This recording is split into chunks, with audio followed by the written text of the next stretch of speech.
Shalom Bapak Ibu, saudara-saudari yang terkasih dalam Kristus. Jumpa lagi dengan saya dalam renungan singkat hari ini.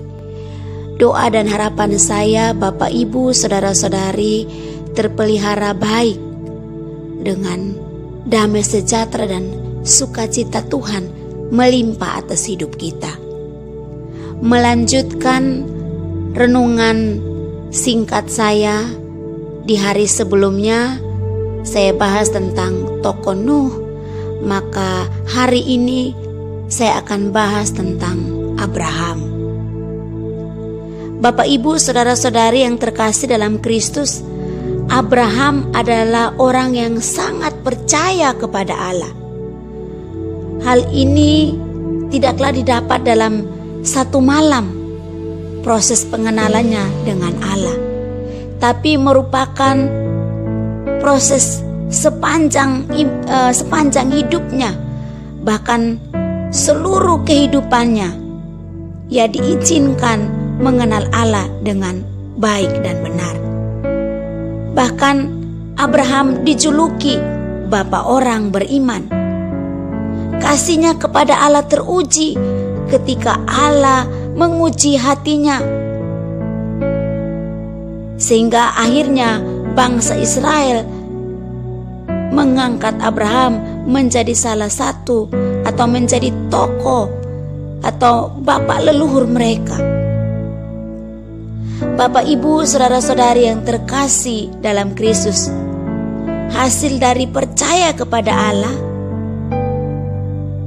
membawanya mengangkat menjadi seorang bapak yang beriman kepada Allah. Nama Abraham sangat kuat. Bahkan kalau kita katakan Abraham begitu amat sangat berpengaruh dalam kehidupan bangsa Israel atau orang Yahudi. Kita tahu bahwa Abraham pada awalnya bersama dengan ayahnya Tera tinggal di Ur Kasdim. Lalu kemudian mereka pindah ke Haran. Dan di sanalah Abraham mendapat panggilan Tuhan. Abraham mendapat visi Tuhan. Karena itu, Bapak Ibu, saudara-saudari yang terkasih dalam Tuhan, kita akan belajar dari tokoh Abraham. Pelajaran apa yang dapat kita ambil dari hidup Abraham dalam renungan singkat hari ini? 7 pelajaran hidup Abraham yang dapat kita pelajari menjadi pedoman bagi kita dalam mengiring Tuhan. Yang pertama, suara Tuhan itu penting bagi kehidupan Abraham. Hal ini terlihat dalam Kejadian pasal yang ke-12 ayat yang ke-4 dikatakan, lalu pergilah Abram seperti yang difirmankan Tuhan kepadanya. Dan Lot pun ikut bersama-sama dengan dia. Abraham kira-kira berumur 75 tahun ketika ia berangkat dari Haran. Bapak Ibu, saudara-saudari yang dikasihi Tuhan, poin pertama, Abraham memulai perjalanan rohaninya bersama dengan Tuhan yang membawa dia dijuluki bapak orang beriman. Itu dimulai dari ia mendengar suara Tuhan dalam kehidupannya. Suara Tuhan, dia mendengar visi Tuhan atas kehidupannya. Dan itu membawa dia merubah kehidupannya, sekaligus membawa keturunannya menjadi bangsa yang amat sangat diberkati Tuhan. Poin yang pertama itu berbicara tentang bagaimana ia mendengar suara Tuhan. Suara Tuhan itu penting dan amat sangat penting dalam kehidupan Abraham. Sebab itulah yang menolong kehidupannya. Bapak Ibu, saudara-saudari yang dikasihi Tuhan, seringkali bahkan kita kita mengalami kegagalan dalam hidup ini karena kita tidak mendengar suara Tuhan dalam hidup kita. Kita menganggapnya sepele. Suara Tuhan dalam bentuk firman-Nya kita menganggap itu tidak penting. Padahal itu justru yang akan membawa kita kepada kehidupan kekekalan. Karena itu mari kita belajar dari kehidupan Abraham. Yang pertama, suara Tuhan itu penting bagi kehidupannya. Yang kedua yang dapat kita pelajari dari hidup Abraham adalah menghargai orang lain dan tidak menjadi pribadi yang arogan. Hal ini dapat kita lihat di Kejadian 13 ayat 7 dan sampai dengan 9, diceritakan tentang kisah perkelahian antara para gembala Lot dan para gembala Abraham karena orang Feris waktu itu. Karena itu Abraham berkata kepada Lot, kiranya tidak ada perkelahian antara kita, antara aku dan engkau, antara gembalaku dan para gembalamu.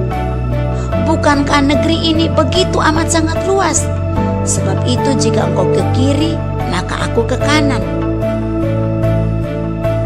Bapak, Ibu, saudara-saudari yang terkasih dalam Tuhan, hasil dari dia mendengar suara Tuhan itu diwujudkan dalam kehidupannya, di mana ia mampu menghargai orang lain dan tidak menjadi pribadi yang arogan. Poin yang ketiga yang dapat kita pelajari dari kehidupan Abraham, menghargai hamba Tuhan. Hal ini dapat kita lihat dalam Kejadian pasal yang ke-14 ayat 18 sampai 20, di mana Melkisedek raja Salem membawa roti dan anggur kepadanya. Ia seorang imam dari yang maha tinggi, utusan Tuhan. Ia berjumpa dengan Abraham dan memberkati Abraham. Dan pada saat Abraham diberkati, ia begitu amat sangat menghargai Melkisedek. Lalu ia memberi 1/10 dari semuanya itu. Abraham begitu menghargai hamba Tuhan atau utusan Tuhan dalam hidupnya yang memberkati dia. Dia tidak sembarangan dengan hamba Tuhan. Bahkan dia memberi 1/10 dari semuanya itu. Bapak, Ibu, saudara-saudari yang terkasih dalam Tuhan, selain Abraham menghargai orang lain dan tidak arogan, Abraham juga mengambil sikap menghargai hamba Tuhan. Adakah kita yang hari ini memberi ruang penghargaan kepada para hamba-hamba Tuhan yang mempunyai andil dalam hidup kita, memberkati hidup kita? Entahkah itu melalui kebenaran firman Tuhan, entahkah itu mendidik kita, entahkah itu mengajarkan kita, entahkah itu menanamkan nilai-nilai kebenaran firman Tuhan dalam hidup kita, atau yang berpengaruh menolong hidup kita dan membuat hidup kita berubah. Adakah kita memberi ruang penghargaan itu kepada mereka? Kita belajar daripada Abraham. Ia menghargai hamba Tuhan, imam yang datang menjumpai dia. Poin yang keempat adalah Abraham memiliki hati yang polos dan bersih. Dapat kita lihat di Kejadian pasal yang ke-18 ayat 23 sampai 33. Lalu poin yang kelima, Abraham senang mengerjakan firman Allah. Kejadian 22 ayat 1 dan 3 dikatakan bahwa Allah berfirman kepada Abraham untuk mempersembahkan Ishak. Waktu Allah memberikan firman kepada Abraham untuk mempersembahkan Ishak, Abraham mengerjakannya dalam ketaatan. Dan dalam proses ketaatan, ia mengenal Allah yang luar biasa, ia mengenal Allah, bahwa Dia Allah yang memberi, Dia Allah yang mengambil, Dia Allah yang menyediakan juga dalam hidupnya. Bapak, Ibu, saudara-saudari yang terkasih dalam Tuhan, saat kita mengerjakan kebenaran firman Tuhan, tentunya Allah memperkenalkan pribadinya dalam hidup kita. Kita mengenal Allah secara pribadi. Waktu kita mengerjakan firman Allah, bahwa Allah itu baik, lalu kita mewujudkan dalam kehidupan kita menjadi orang yang baik, yang memberkati orang lain, maka tentunya di sana kita mengenal pribadi Allah sebagai Allah pemberi berkat atau sumber berkat. Bapak, Ibu, saudara-saudari yang terkasih dalam Kristus, poin yang keenam, Abraham adalah seorang yang bertanggung jawab dalam iman bagi keluarganya. Hal ini dapat kita lihat di Kejadian 24 ayat 1 sampai 3, dikatakan bahwa ia bertanggung jawab terhadap anaknya untuk mencarikan istri bagi Ishak. Abraham menginginkan Ishak mendapatkan istri dari kaum keluarganya, supaya tidak terkamir dengan bangsa-bangsa yang tidak mengenal Allah.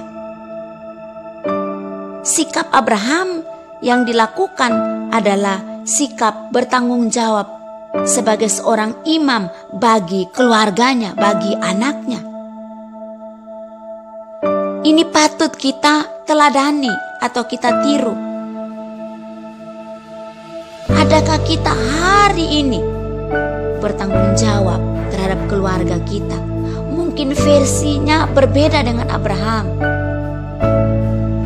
tapi intinya adalah apakah kita bertanggung jawab terhadap keluarga kita dengan baik dan benar sesuai dengan kehendak Tuhan? Ataukah kita menelantarkan anak-anak kita? Adakah kita sebagai orang tua berfungsi sebagai orang tua yang benar di pemandangan Tuhan? Ataukah kita menjadi pribadi atau orang tua yang tidak bertanggung jawab, tidak mengurus keluarga dengan baik? Abraham memikirkan sampai kepada masa depan anaknya dan keturunannya. Itulah sebabnya ia menyuruh orang yang membantu dia mencarikan istri untuk anaknya. Bapak, Ibu, saudara-saudari yang terkasih, poin yang ketujuh yang perlu kita pelajari dari Abraham adalah bahwa ia seorang yang mau membereskan kesalahan masa lalunya. Ia pernah membuat kesalahan, mengambil Hagar menjadi istrinya, dan dia belajar di sana, dan dia membereskan semua kesalahan, semua dosa yang dilakukannya di masa lalu. Bapak, Ibu, saudara-saudari yang terkasih dalam Kristus, seorang yang sempurna tidaklah ditemukan di muka bumi ini selain daripada Kristus. Tetapi tentunya kita diproses menuju kesempurnaan. Kita belajar dari kesalahan kita, dari kegagalan kita, lalu kita memperbaiki diri kita dan berusaha menjadi lebih baik lagi dalam tuntunan Roh Tuhan. Karena itu, Bapak, Ibu, saudara-saudari yang terkasih dalam Kristus, orang yang mengenal Allah atau mengalami perjumpaan dengan Allah, ia pasti diubahkan oleh Tuhan. Lalu ia juga siap diproses oleh Tuhan agar menghasilkan iman seperti Abraham. Dia dijuluki Bapa orang beriman. Itu tidak dihasilkan dalam satu malam, tapi diproses sepanjang hidupnya. Hasil dari mengenal Allah tiap-tiap orang tentunya berbeda-beda. Tergantung respon kita. Seperti apa kita nantinya dan bagaimana nasib kita, itu tergantung respon kita terhadap panggilan Tuhan. Kiranya renungan singkat pada malam atau pada hari ini menjadi berkat bagi kita. Tuhan berkati.